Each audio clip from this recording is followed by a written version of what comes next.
Lessons from a Kamikaze Entrepreneur.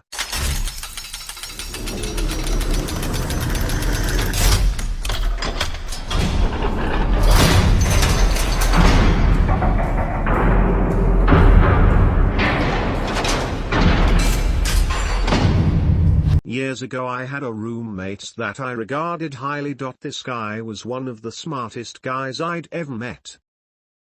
He was in sales and could talk his way around and through any subject. Because he was a couple of years older than I and looked the part of success, I thought highly of him. He always had a bunch of free time, and because I was jobless at the time, I'd hang around and listen to him talk about creating the next big sale. You see, he would sell insurance to the military, organizations and companies. He would sometimes sell 50 to 60 policies in one day by giving a seminar. I would just shake my head listening to his stories of how he won so many over in just a matter of hours. The only problem was, that once he sold one of these big accounts, he would sit back and do nothing of value for the next few months until he ran out of money, and then he would have to start over again and find another customer. Like I said, he had a silver tongue, but he just couldn't keep his focus. He would rather go to the bar and talk about what he was going to do rather than actually doing it. Is how we would say it working construction. He would go home and work on creating sales handouts and designing the next flyer or brochure, but for some crazy reason he would never use them. I finally figured out that he was what I call a love to stay busy for busyness' sake, but never really put it into real action for any amount of time. I liked the guy. He was my best friend. But I saw him for what he really was, and I had to separate myself from him. I realized that I had to leave, or I couldn't allow that. Sometimes we have to separate from the friends we like, but hold us back from that path we are on. Sometimes friends, sometimes relatives, sometimes lovers. I would rather have 30 minutes of wonderful than a lifetime of nothing special. Julia Roberts, in Steel Magnolias. What is unfortunate is, though we are still friends, we are not close. I think he sees my success while he remembers his failures. I believe it makes him uneasy, though I don't flaunt my endeavors. I learned through that friendship that one can have all the tools for success, but without it is all useless. Another way of putting it is to get off your ass and do something. Action does speak louder than words. Interesting. From what I think, he got lazy.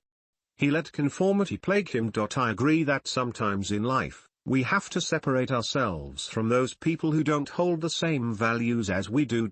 I've had something similar happen to me at work. I read The Richest Man in Babylon and became obsessed with saving money. I got good at it. One day, a coworker rode along with me on my daily route. For some reason, osmosis started to kick in. I kinda used some of the words he used. It got worse. The guy was always broke. He's 37. He's always begging for money, asking me to buy him a meal, and asking me for money to buy cigarettes or loses. Then it got really bad. In my job we would make tips. Tips had to be split, but my share would be spent on him or he would ask to borrow. It got so bad. My money wasn't growing, it was decreasing. This guy was the true definition of a sidewalker. He consumed, and consumed. Instant gratification was like crack to him. It kinda started rubbing off on me the moment I bought a stupid video game I later regretted. After I realized his path in life and mine's, I separated myself from that person. Now I'm back to normal. Listening to my audiobooks during work, building websites on my lunch break, and learning graphic design. I'm also making more tips again, and thankfully my money is back up again. Point is, sometimes you have to focus on yourself and your goals. Other people just suck energy out of you and can possibly detract you from your goals with influence, etc. Lastly, stay true to yourself and your beliefs. Thankfully for this place, I understand the value of action and what it means. In the real world, especially around commoners, it's easy to get distracted with a YOLO dichotomies. Thanks for the post or insight. Sorry for long rant. Happens so much in my country. So-called entrepreneurs just working enough to get a few sales, and then sitting back and doing wasteful stuff like meaningless Facebook or networking events. I don't network unless I am dealing with people who will throw my money for my work. I want winners, not losers. This is why entrepreneurship as a whole, let alone business, has gone to the pits. I hate action that doesn't help me or you. Doesn't give me a good night's rest. My dad has these sayings. He told me this when I was younger. Any way to make thread notable or featured post? Sometimes life's biggest lessons are learned in our failures rather than our successes. Years ago, before the internet, cell phones or Amazon, I had the dream of owning my own business. The original was the popular tech thing of the day. I thought owning a B&M business was the catapult to success. The popular fad at the time was sleeping on a waterbed. Being handy with tools, I designed and built my first waterbed in my garage. This led to building a few more for friends and relatives, and shortly I had an ad in the local newspaper. Remember, no internet advertising, basic unfinished waterbeds $99 and up. Needless to say, I had to acquire equipment to meet the demand, so off to Sears I went to buy a radial arm and table saw, 3 to 4 belt sanders, planer, and a parcel of small hand tools, all on a credit card. Got a little production going, and before long, we had customers buying our beds. Due to my limited success, it wasn't long I went out and rented a small 1,800 square or foot storefront in an old part of town. About this time I met someone that had prior experience selling waterbeds and was also connected with manufacturers, so we worked out a verbal deal to become partners. I'd build beds, and purchase a few fancier ones to have in our showroom. He'd sell them. I financed the beds, fixtures, phones, etc., and my partner would commit himself to selling in the store while I worked construction. We opened evergreen waterbeds with a business card size ad sandwiched somewheres in the back end of the newspaper. Hurrah, I figured we were legit even though we hadn't made a sale in our new digs. Threw a sandwich board sign out on the sidewalk and put the word out we were open, and waited and waited and waited. No sales. Threw in a little money to advertise, but our competition had bigger, better and more dominant ads. Our store was jammed between a photography studio and a one-man insurance agency, while our competitors were out on the highway with a 24-hour sign blinking superior waterbeds and had 36 of them landscaping their showroom. A few months went by and we barely paid the overhead, and neither of us could afford to keep it going. It was crazy. I was working 8 to 10 hours in construction, and then building beds for another 2 to 3 hours nightly. Both of our personal relationships suffered, and I could see the handwriting on the wall. We were in the grind. We were directly competing with deeper pockets and huge advertising budgets. There really wasn't anything that we could offer better with our limited experience and finances except service, and that wasn't enough. So in less than 8 months we had closed our doors and went home licking our wounds. Neither of us had a plan on acquiring customers, or building the business. We just figured if we had a product, opened our doors to the public, they would just wander in and buy. Not. What if your competition drops their price down from $109.95 to $99.95 to match yours? Like they did. What can you offer that makes your brand unique? Price point can't be the only option. What kind of strategy in case of? We were trying to do too much. We were building beds and selling retail out of a B&M. Better option would have been manufacturing only, or just buying wholesale and stick with retail. First of all, your time. You're making a commitment of your most precious asset. Make sure you're ready to give that. Also your financial, emotional, health and relational commitments. How much are you willing to sacrifice? When we're new to the entrepreneurship game, partnerships might make us feel better because we think we are spreading the risk, but in essence it is riskier to expect maturity in a business relationship when both haven't the experience in the first place.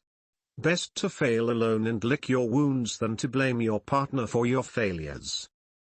Nothing is worse than starting a trip on an empty tank. You won't get far. Better to make sure you have the fuel to get to the next station, whatever that may be. Know your costs. Create processes before going too fast. It will save stumbling when you're picking up steam. Constantly ask yourself, how can I scale this? Think lean. We all make 'em, but if we keep doing what we've always done, we'll keep getting what we've always got. More later. Good stuff, man. A lot of the stuff you're describing here is stuff I've witnessed repeatedly from people that have that natural charisma and sales ability. The highest commission earners I know are also the most consistently broke mofos I know. I think it's because they've always been able to silver-tongue their way out of any situation since they were kids. They never developed a long-term strategic view or any self-discipline. It seems to go. Haven't written here a while, even though I had a few more thoughts to share. Some of you that were at the summit know a bit about what I do, what I sell, and the different venues on how I sell. Some of you don't. It's really no big deal if you do or you don't regarding this story. Just know that I sell products like most of you. A few of them my own brand, but most of them not.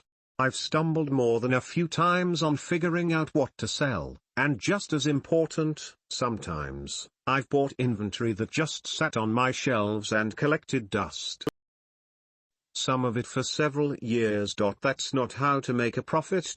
One day I was taking out the trash from my store, and as I deposited it into the shared dumpster, I noticed some new products had been dumped from my neighbor retailer. I couldn't believe it. Dozens and dozens of products had been thrown out. Not returns, but new products. I was shocked. I just couldn't believe it. I didn't know what to think. So I went next door to his store and I had to ask, why would he dump out brand new products like that? Now these weren't just cheap nickel and dime products. They were products that sold for anywhere from $40, $50 on up. So I quickly meandered, trying to contain my excitement and talk small talk before asking the empirical question that was on my mind. Why would anyone throw out dozens of perfectly good footwear in the trash? So John, I was throwing out trash and I noticed a bunch of your shoes and boots in the dumpster. I was just curious why you threw that stuff out.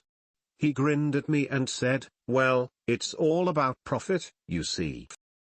They were collecting dust and taking up too much room. I didn't have room for them in my store and I had a ton of new inventory that I just had to put on the floor. Really? Says I. So you're telling me that you couldn't have discounted them and moved them out before you got the new stock in? He replied, Randall, I did that, and moved almost all of it except what I ended up throwing away at the end. I finally dumped the rest because but look at all the cash you're giving up by dumping them. Randall, you're not getting it.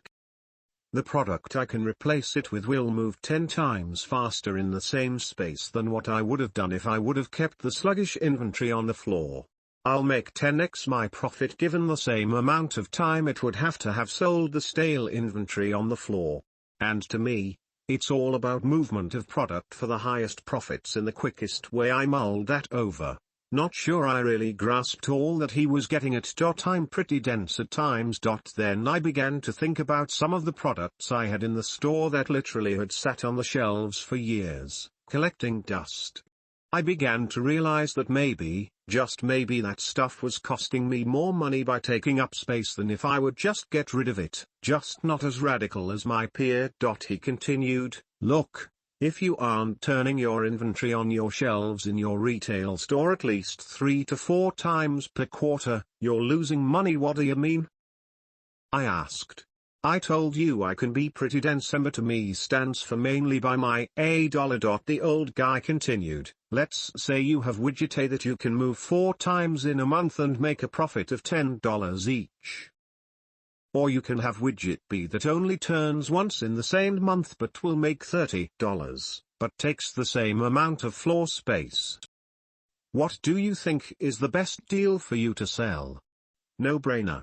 Even I got that one.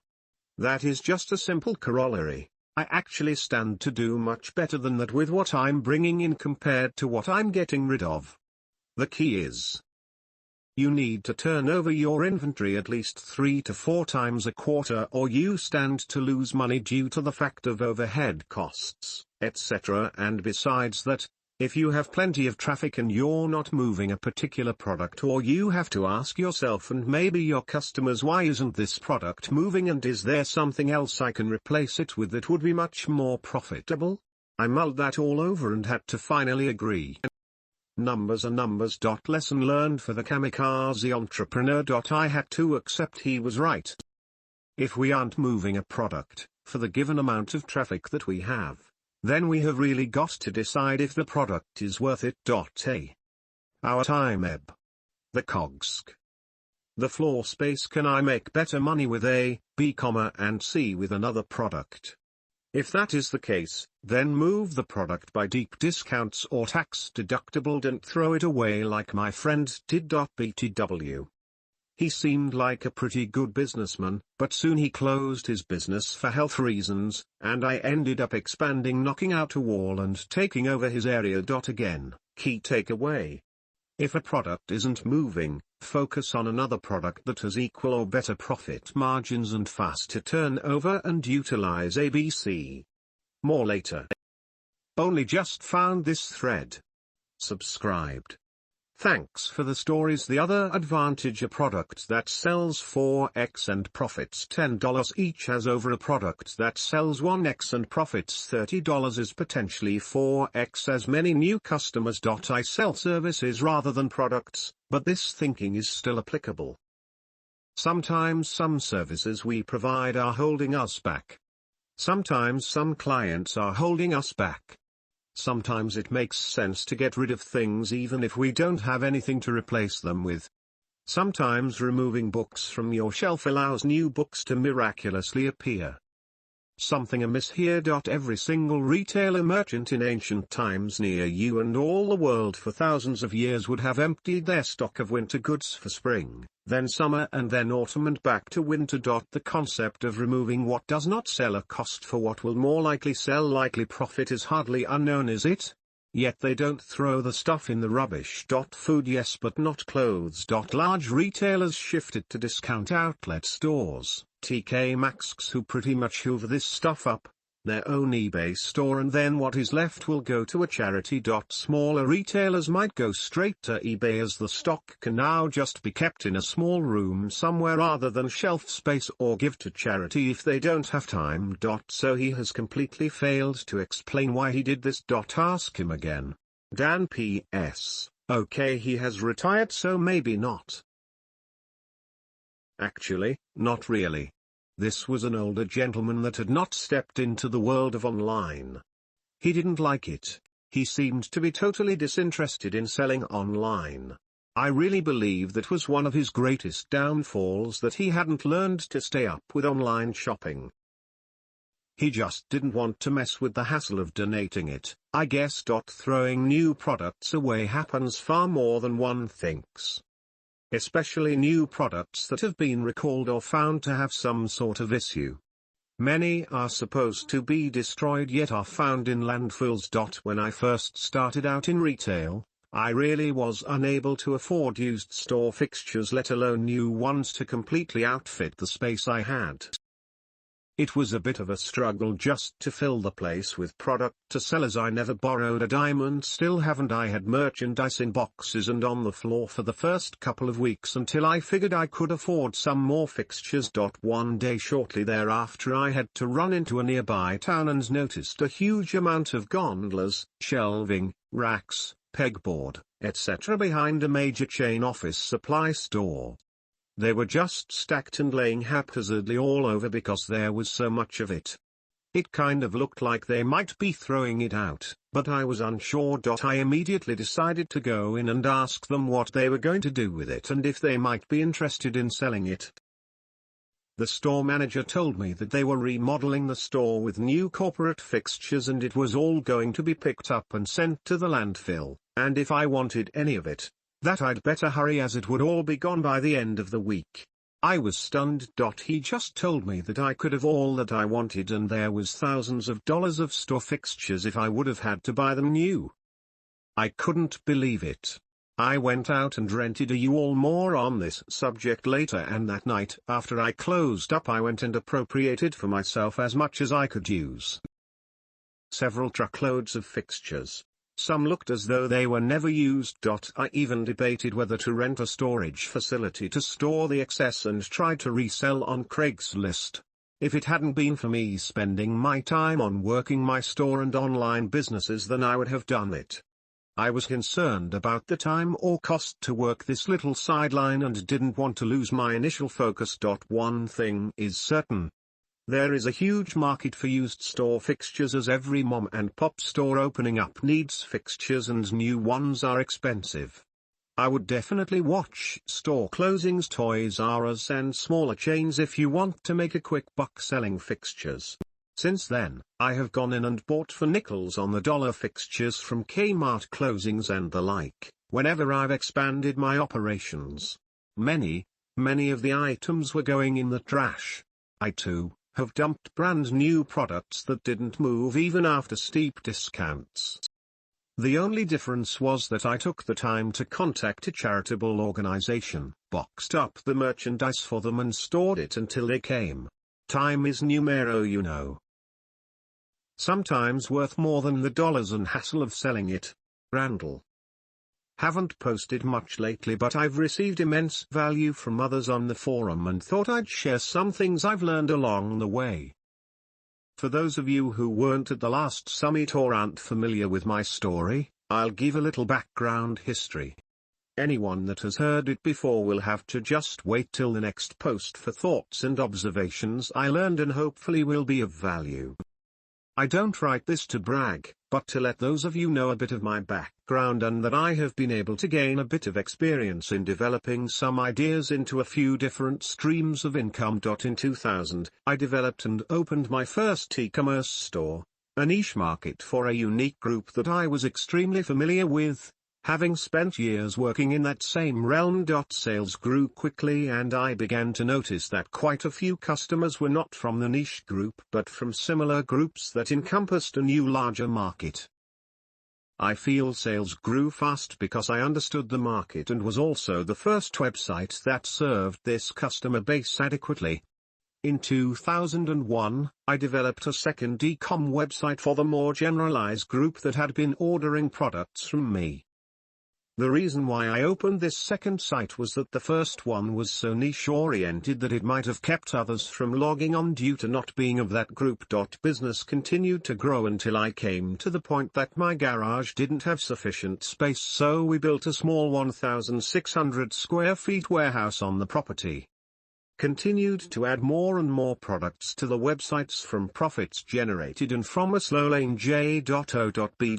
Initially started with a few t-shirts, posters and peripheral products geared towards this market, but it slowly evolved into everything and anything associated with the larger, more generalized market. This was around 2003 to 2004 and we were marketing about 400 to 500 products online between the two sites. Having never gone to a bank and borrowed money to finance the biz, we would use credit cards often to open up a new product line, something that we don't need to do anymore. In 2006 I moved the small business from the West Coast to the Midwest to be closer to family and also to be more centrally located to ship products. This was a tough decision as it caused much dissension in my personal life. My significant other didn't want to move, but I had family there and I wanted to be around them. She remained there and continued to ship products out while I transitioned all of our vendors into shipping to our new location.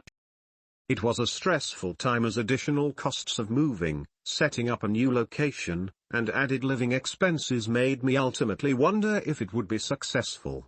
Found a retail location along a major arterial and figured if I have to warehouse the product, I might as well sell to walk-in traffic also. I initially opened this store with a pickup truck full of merchandise that was hauled down from the property on the left coast. Everything that was brought down fit in one aisle of the 1,500 square foot showroom. Since then, we have expanded 4 times, quadrupling our size to 6,000 square foot and would like to expand again when other tenants move out. Also, the plan is to open another location in the not-too-distant future. We currently carry nearly 6,000 products in the store. But the first couple of years were tough, learning to eat rice and beans and rice. In 2008, I saw the need for a unique product that wasn't being mass-produced for the industry I was serving. It was a very basic product that my son-in-law and myself began manufacturing out of his garage. We started a new company with an initial outlay of $500 for parts and materials. I thought it would be an instant success due to the fact that I could market it initially on the websites and in the store, and I was sure my customer base wanted it. That business has continued to grow, and we currently have 44 products and approximately 50 large dealers around the country that we wholesale our products to. We haven't actively sought out dealers for the products, but they have heard about our line and most have contacted us. Basically, they forced us to grow. All of the products are made in the USA. This is a fairly passive business, as neither my partner or I spends more than a couple hours weekly checking in on one full-time employee and one part-timer. It generates mid-6 figures in sales yearly, and we haven't focused on developing this to its full potential, due to other commitments. We both feel we will eventually be bought out by one of the dominant players in the industry, as they cannot help from noticing and being affected. As the businesses have grown well into over 7 figures annually, I have had to grow along with them. It isn't possible to remain static personally if your businesses are growing. Next, how learning to fly has taught me new concepts of running a business. I've been sitting on this stuff for months. Guess it's time to throw in the dumpster, so that I can get my private pilot's certificate PPL. The goal is to be able to fly to other stores when we add them. I've learned some things about the correlation between flying lessons and principles I use for business. Still taking lessons, so all of you pilots out there, be easy on me. Here are a few things I've learned before taking other passengers, business partners, or borrowing large sums prior to making any money. Growing a business is as much learning about ourselves as anything, and how in different stressful situations. It's about dealing with unforeseen emergencies, and keeping a calm head. It is a process. We are going to make mistakes, hopefully not fatal to our new business or with flying. Also, flying solo means just that. We are alone. It is all on us. Everything. If we are not confident in our own ability, then we shouldn't be soloing in the first place. Much of learning to fly is applying the basics repeatedly until it is second nature. We follow a checklist every time we inspect the aircraft. Every time. Business is the same way. There should be a checklist to see if we are on mark for sales and profit. We make sure we'll have enough a product for holiday sales. We want to ensure there are no leaks in the system, confirming that every operation is running smoothly. Soloing is just that. It's on us. No co-pilot.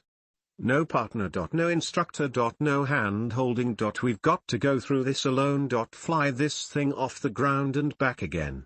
To learn to trust ourselves, and the process.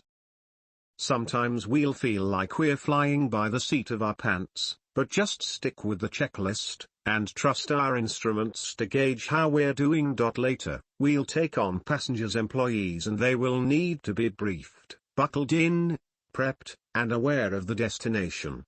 There is only one pilot in command on an airplane. Never two. The buck has to stop somewhere. Someone has to make the final decision.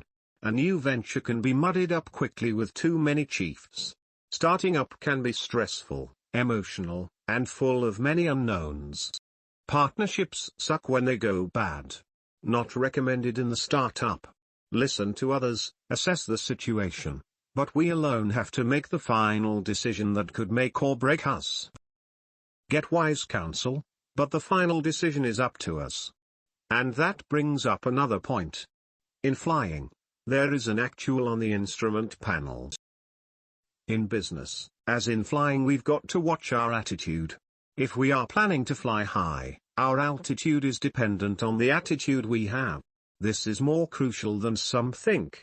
Be aware of attitude, especially when dealing with employees and some vendors. My first few years as a boss was really rough. I totally sucked at it. At times I brought my blue-collar attitude into the office and said stuff I never should have said. It is a wonder I wasn't sued. I mean it. You can really get yourself in hot water if you aren't careful with your attitude and under control. Don't fly your business with an emotional seat of the pants attitude.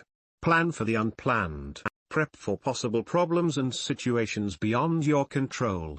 If you've got every dollar earmarked with no additional resources, then it's almost a point of no return, which is when an aircraft isn't capable of returning to the airfield in an emergency. Try to have an emergency fund. Don't fuel your fire with every stick when you've got a long, cold night ahead. That means to step away from the biz and regroup. That is probably the hardest thing I have had to learn. I recognize I can be a workaholic. No good. It ain't healthy. I am finally figuring that one out. Time away allows the mind to be creative. We've all seen small business owners unable to develop their business to the next step. Many times because their creative brains are mush due to the fact of 7 days a week. Just a few thoughts I wanted to throw out there. Time to fly. I'm not a pilot but have been around aviation all of my life. My father is a commercial pilot and I work in the aviation industry. Never thought about how these things would be in for survival and success in business. Another random analogy I've been learning lately, I've been slowly pressing ahead to become a private pilot. Weather and life's busyness sometimes just gets in the way from moving along as quick as I like. But I've been working on plotting a course for a cross-country flight I'm planning on doing in the near future. In this planning, I've learned some for myself and for one or two others I am mentoring. When one plans a cross-country flight, one has to plot the course to where they want to go. Then, in order to get to their destination, one uses a compass to plan his route. As you all know, a compass is made up of 360 individual degrees. North is 360, east 90, south 180, and west 270. So if your destination is 280 degrees, then that is the direction you need to fly. SSW. So you set your to 280 degrees after consideration for wind, velocity, etc. This should ultimately take you to if your destination is 200 miles away, you may end up 20 miles off course when you fly the 200 miles. I've been working with a young person. They didn't have any support or training in childhood because there wasn't any real family structure.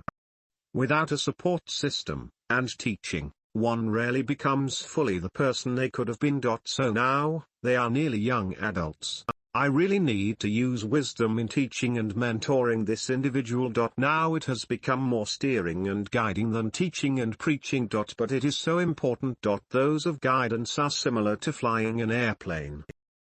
If we can help, by pointing them in the right direction, by perhaps 2 or 3 or 4 degrees, who knows where they may end up in life? Who knows what they may finally accomplish to benefit not only themselves but others? It is only 2 or 3 degrees that could make a difference on their final destination. Plot your destination. Stay the course. And even if you go through life's storms, follow your compass. Your compass will get you there. I love that you're working with a young person, and by gently steering them in the right direction with little course corrections. I'm sure this will make such a difference to their lives. Every year I help youngsters with their maths exams. It's hard work and requires my best thinking. The satisfaction is when they suddenly realize they can do it, and that they're not bad at maths, or worse, stupid. That little course correction can make a huge difference in a young person's life. I like your analogy of a cross-country journey. I presume on a cross-country flight you have to regularly keep checking how you're doing and making little adjustments to keep on course. If you lined up perfectly at the start but then didn't make a change for 200 miles, then would you end up missing your target by more than 20 miles? I guess you do a lot of planning and system checks before you even take off. And that you have to monitor a lot of dials and incoming information. Is that your personality and business too? I've never flown a plane. It's not something I've ever considered. I did do trips across countries by motorbike. I liked that we took a map but didn't look at it till we got lost, and that we just had a goal of get to the south of France. I like that we checked our tires and oil, and filled up with gas. That I packed a toothbrush, credit card, and change of smalls. Then booked the return ferry to France. I've been on trips where guys booked a B&B for each night. It took all the fun out of it for me. I always thought motorbikes were a great amplifier of people's personalities, values, and issues. I never considered that the mode of transport might suit, encourage, or amplify different ways of thinking though. Curious about the types of people attracted to flying. Regarding your great line of your compass will get you there, it reminds me of a phrase I read in here somewhere that I'll probably butcher. Too many people want the map, when they should learn to read a map. Love this. Rep plus thanks for your stories, musings, and insights. Some of you know that one of my endeavors is a small manufacturing business that caters to the construction trades. Along with manufacturing many of our own products in-house, we also have a line of tools private branded here in the USA. We are strictly to our dealers throughout North America, and revenue has grown considerably along with adding several new products yearly. We added these products and totally lost after a large financial investment and many hours developing this. Now we have to pay the price. The lack of control. Here is how it went down. My partner and I had decided to add 3 new tools to our line and sought out a US manufacturer to bring these to market. This company has been around for 80 years in the industry. They have manufactured private branded tools for the largest USA-made tool lines in America. If I mentioned the brands, everyone would know them. They were sold nationwide through one of the largest retail chains but recently sold out and subsequently are currently manufactured in Asia. This loss of business for the manufacturer allowed us an opportunity to begin talks regarding developing our new products. We flew out to meet them, gave them our specs, and promised funds to forge the tools. The initial order was almost $75,000. This was their minimum for the 3 tools we wanted made, and we agreed. We felt this would give us enough inventory to introduce and sell for the first year. Setup and manufacturing took 4 months and a lot of back and forth conversations. Both parties were excited about the prospects and the future growth for both businesses. There are only a handful of USA-made tool lines still in existence, and we have done quite well in that niche market. Needless to say, we were excited to bring these out to our existing vendors and their customers. We signed the dotted line, and would be receiving the samples for approval in 45 days. We'd done similar transactions before, though not this large, and couldn't wait for the results. To be continued.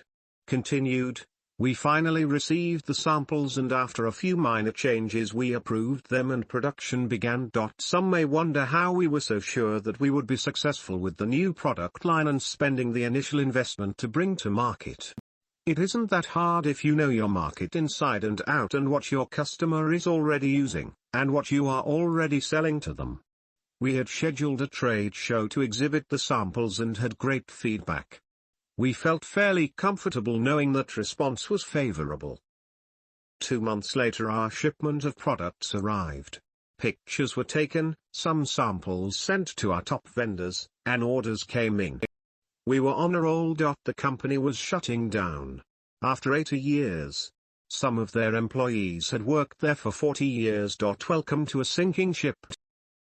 We had recently gotten our shipment in and had just found out that the parent company, a large conglomerate, decided to shut down their subsidiary, one of the last tool forging companies in America. This was in January, just before the pandemic. We had no chance of reordering more tools. Once we sell out of these that we have, we most likely will have to discontinue selling them altogether. We even flew out to the left coast to another small tool forging company to see if they might be able to take on our designs. That too was a real eye-opener. No less than 15 minutes in the conversation, we felt that they also might be on a sinking ship. We backed out of the conversation quietly. It seems the cost of upgrading the forge tooling coupled with high labor costs, EPA, etc., are strangling the manufacturers along with lower demand due to cheaper imports. That is their lack of control. So the singular greatest lesson I have learned in all of this is that we lacked control due to not owning all phases of the outcome. This has been the primary lesson. And hard lesson it was.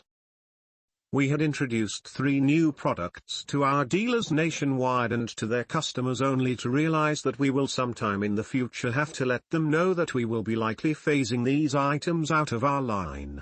That is the tough part. We never had full control. And most likely never will. It could have been a pandemic. It could have been bankruptcy. It could be future fuel costs, or labor shortages, or tariffs, or war, or a myriad of other things. It could be mad cow disease, which could affect our manufacturing leather products. Who knows?